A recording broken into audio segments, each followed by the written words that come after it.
Welcome to Logistics Unplugged. My name is Brian Blaylock, and I'm your host, and I'm happy to jump in today to all things logistics. So let's pull back the curtain, take a look under the hood, and have a great discussion. And I'm excited today to have a good friend on the broadcast, Jason Eckert, the Senior Director of Solutions Development at Blue Grace Logistics. Jason, thank you so much for being here, buddy. Absolute pleasure to be on. Thank you. I couldn't be more excited about today, and we got a couple things. And we were cutting up, talking a little bit before we got started today, and I think the first thing we're going to have to do, this is a freight recovery podcast today, and a little more, so we're going to have a little fun with it. But before we get going down the road, I think we better tell people what we're actually talking about, Jason. What does that actually mean? Yeah, it's not, freight recovery can mean a couple things to a couple people, but we're not talking about finding your freight that's lost, which happens. Yeah, we're talking about the costs associated with shipping and freight and how companies strategically manage that. That's it's such a big piece, because if you're trying to develop a strategy to be profitable as a company, you got to know exactly how you can plan the cost that your customers are going to pay, so you can discuss that with them. So talk about where the gaps between those plans and the actual cost of freight. Where does that actually happen? Where does the problem start? Yeah, I think if I'm just even backing up a little, it's what is our strategy? You know, you talk to a company and say, how do you recover your freight costs? Some, because at the end of the day, there's a cost associated with shipping. Some people say, I'll give you free freight, or you order enough, you get free freight. But we all know that it has to be baked into somewhere. So whenever you ask a company, a lot of the answers are, it varies. We let our salespeople decide, okay, interesting strategy. We all know salespeople. A little scary, yeah.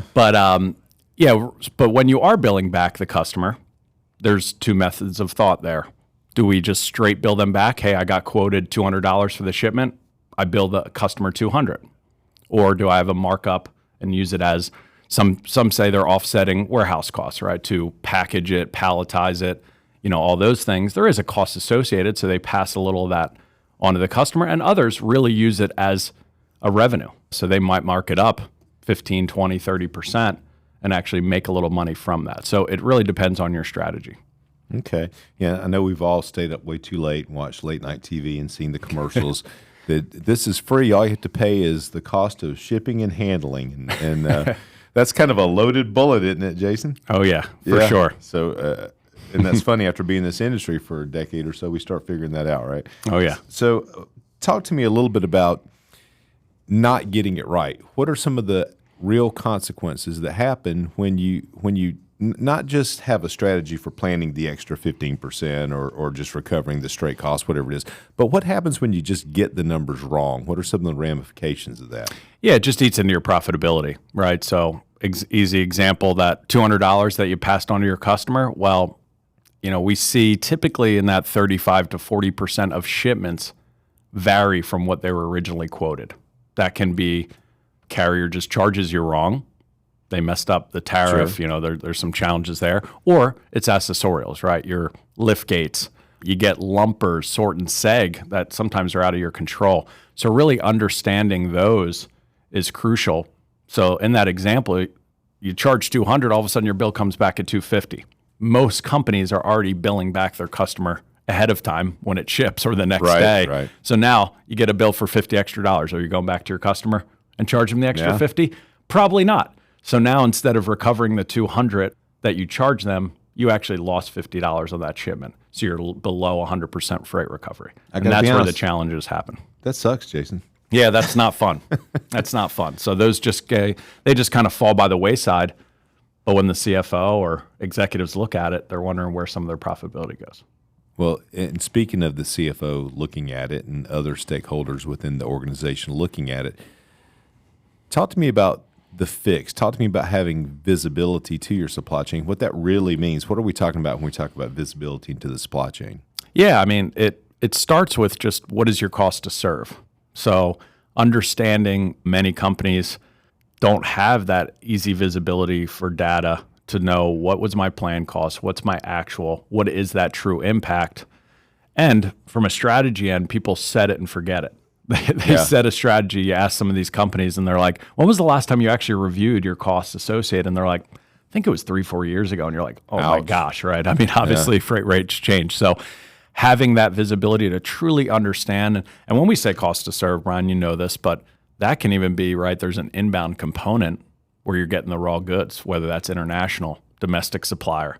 And then now you factor that in to then also include the outbound. So sometimes companies are just including the outbound as a direct pass-through. Fair enough. The inbound cost is just cost of doing business. But all in all, knowing those costs, because look, we all can make money on a product, but the percentage of profit there gets eaten into pretty quick if you don't understand what that looks like. 100%. And I'm going to throw you a little bit of a curveball in that is it's one thing to measure it. It's another thing to be able to take action to improve it. So when you are able to measure freight, talk about some of the strategies that you can take on that can help reduce that, your point, landed cost, and define for everybody what landed cost actually means. Yeah, landed, it's a little what I was talking about, but it's really saying, okay, what is my total cost to service this customer? Right. So again, if you ship into, some of that can even include, I don't want to go too far down a rabbit hole, but if you think about some of your big retailers like a Walmart, right? You have on time and full. If you fail to get their product there within a specific window with the full order, they actually can charge you back and really take it out of your PO. So now you lose 3% of your cost. Well, that is your overall landed, Sure. Not only to get the product in to deliver it to them, but now they're taking money out of the PO value. So understanding that entire world, so then you can factor it in accordingly. Sometimes, again, you're going to take a loss on your freight because you're making enough money on the product, but you need to know what that is. So it's not just all of a sudden like, oh yeah, we make 20% margin, Sure. but then you're losing 20% on the back end and you're realizing this customer's really not that profitable. Absolutely. And we depending on the shelf that you shop on, and you know me, and I'm a cheapskate, Jason. So depending on how inexpensive the product itself is, freight can become more and more of a factor, right? Oh yeah, exactly. So, we're not shipping diamonds and cell phones all the time. Every now and then, my cookies have to get on the shelf somehow. No doubt. So we talk about visibility and how important that is. Talk to me a little bit about some of the ways that you can measure visibility and that you can get your arms around that. And take it from, you went kind of down the road of the inbound freight that comes in so that you can create your I'll use my overused word of the lifetime in logistics, building that widget. Let's find out a little bit about how measuring, what tools can be used so that we can understand the true cost of that inbound freight and the true cost of delivery to your customer and that landed cost. Yeah, I guess starting with inbound, many companies, it's the old similar adage that are like, well, I order enough, they give me free freight. Okay, if you have enough buying power, just like we're talking about freight recovery the other way, where if you're shipping outbound and you mark up your freight to a customer 20%, most likely the supplier's marking it up to you, whether that's baked into the cost of goods or whether they're actually giving you a line item separately. That's like, here's that $240 charge. Yeah. When if you in the first place would have just been handling it yourself, not only could you reduce your cost probably, but then you get some added visibility. Because one of the challenges, as we all know on inbound freight, is like, hey, I placed my PO, I asked for it to be delivered in 4 weeks. That's the typical timeline. And I don't really know when it hits until they show up at my dock. And then my receiver is like, oh, I guess we got a lot of freight today. Yeah. And you're figuring out what's going on. So that's one piece on the inbound cost. The outbound, it's just really obviously understanding, again, having the tools, and that could be business intelligence tools, that's specific reports. It's really data at the end of the day to understand what that is happening. But that depends on what you're getting from different providers. Carriers, if you're using multiple carriers, it's really digging in and how well do you have an internal analyst? Do you have that data to really understand it? So when you factor in both of those pieces, then you can truly look and say, okay, how do I take that strategy forward? And I can keep going, but let me know if you want me to dive deeper. Well, I think that's good ground you've already covered. But one thing I would say is when you're talking about the inbound side and you're talking about measuring that, it's interesting the people that think they have to pay attention to logistics and freight costs and the people that aren't aware that they should have been, right? So you've got the sales side of the business who's trying to calculate exactly what they should charge as a unit cost for delivering their goods. How do How do you recover the freight cost? But more importantly, how do you figure out what to charge for what you sell in the first place?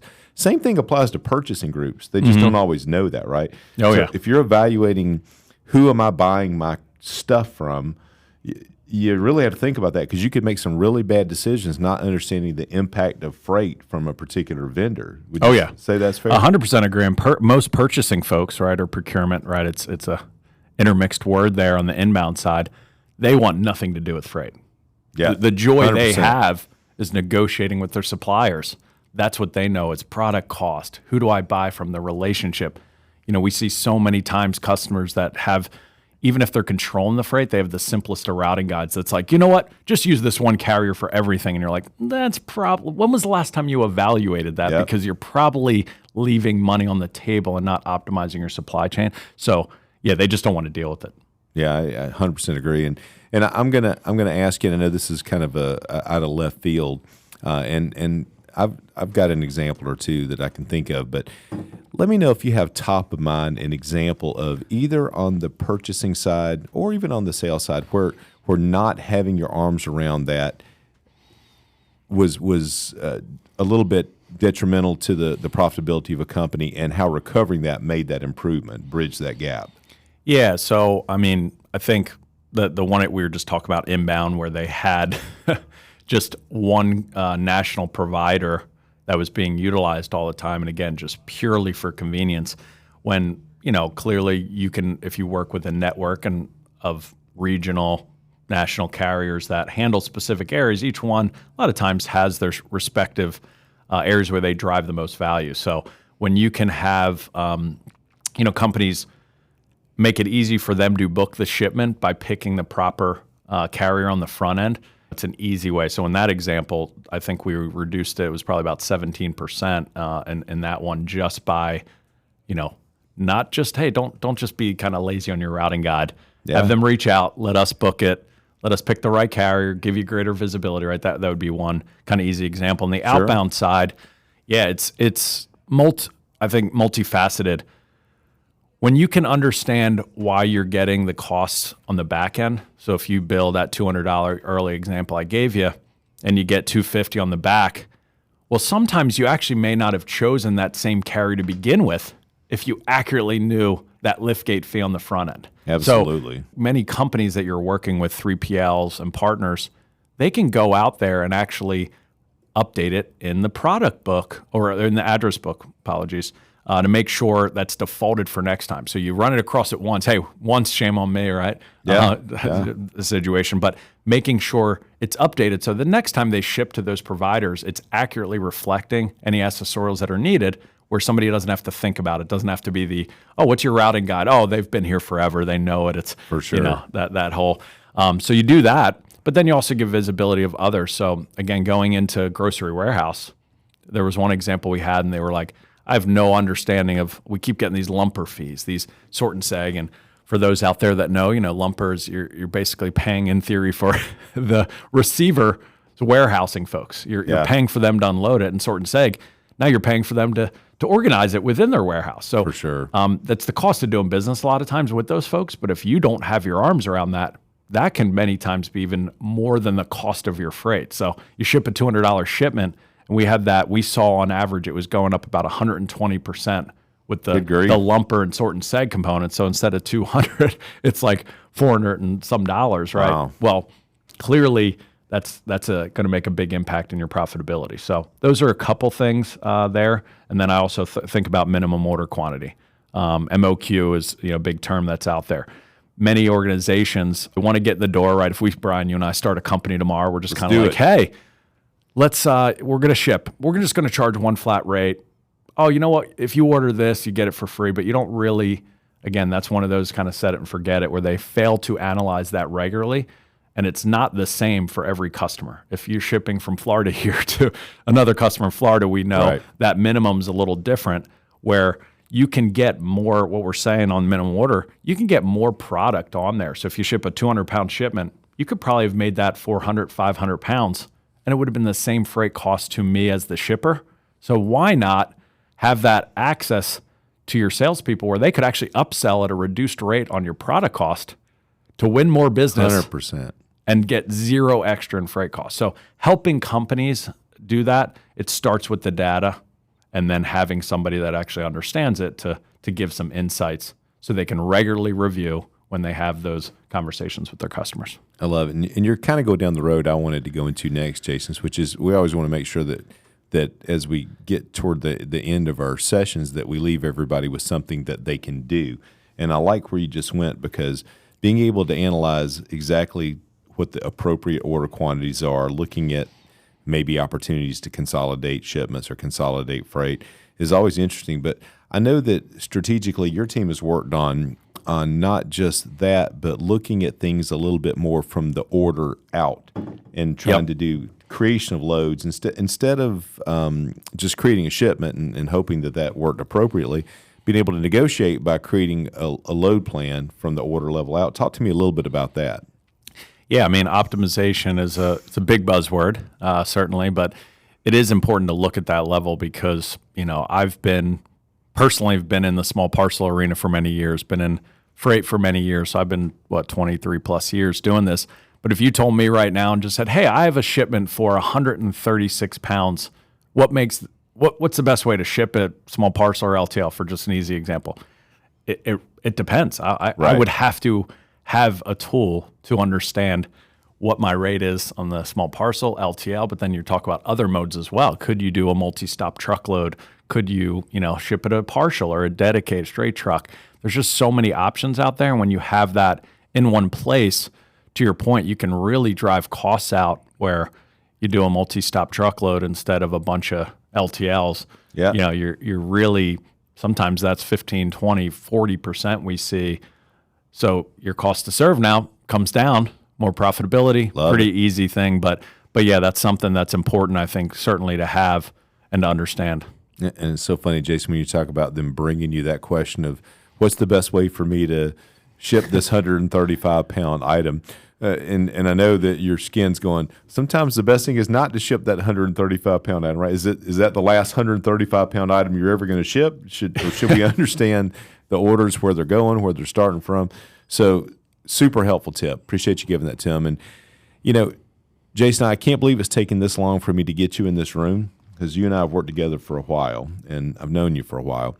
And I know a few things about you. And so I'm gonna cheat a little bit, and I'm going to make you do something we've done with a lot of our interviewees. Is that the right word, Producer Milvia? Interviewees? Is that a good word? She's giving me a thumbs up. And so we always want to know your favorite, because of the industry, your favorite trucking song.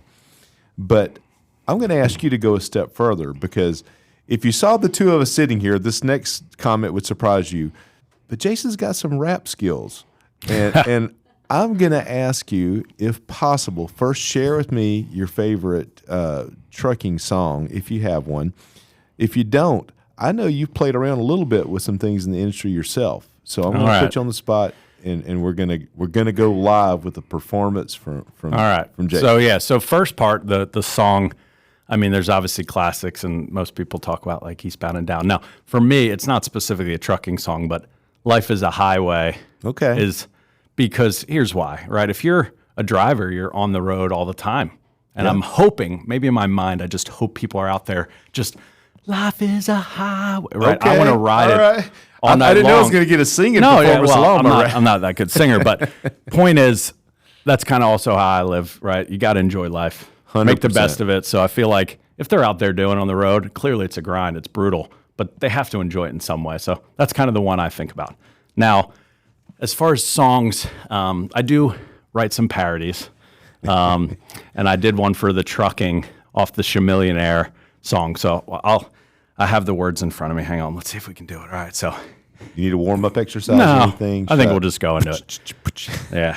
Ready? So keep on rolling. Keep on riding. We appreciate you abiding by the rules and regulations, mileage restrictions and weight limitations. It could be snowing or raining. Doesn't matter, you're moving goods without complaining. You are the lifeblood of the economy. Without you, we don't know where we be. So thank you for all you do. We sincerely appreciate you. Love So it. that was- Give it that a was round my- of applause on the mic here today.